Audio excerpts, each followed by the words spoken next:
مفتی صاحب، مختلف مساجد میں مختلف قسم کی ٹوپیاں رکھی ہوتی ہیں، لیکن بعض مساجد میں پلاسٹک کی ٹوپیاں بھی رکھی ہوتی ہیں۔ کیا پلاسٹک والی ٹوپی سر کے اوپر رکھ کر نماز پڑھنا بہتر ہے یا نہیں؟ نماز ہو جائے گی یا نہیں ہوگی؟ دیکھیں، جب آدمی اللہ کی بارگاہ میں جائے، مسجد میں جائے نماز کے لیے، تو اچھے لباس میں حاضر ہونا چاہیے۔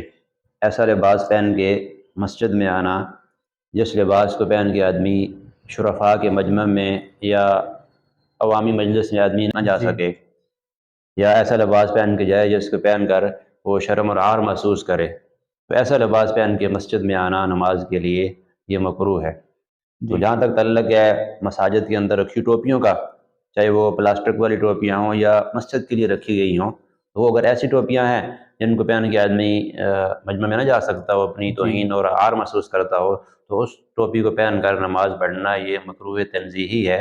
باقی اس کو پہن کر بھی نماز پڑھی جا سکتی ہے، نماز جائز ہے، اور اس کے بغیر ننگے سر بھی نماز ہو جاتی ہے۔